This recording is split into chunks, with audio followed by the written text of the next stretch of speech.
Penembakan ngeri oi. Darah.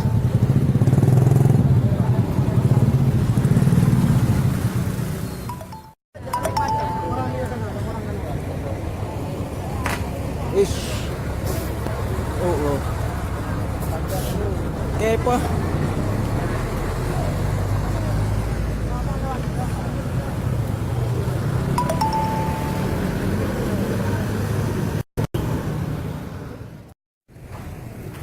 Terjadi penembakan di Gede Dengadeng. 2 meninggal dunia, 1 sekarat. Teroris bro.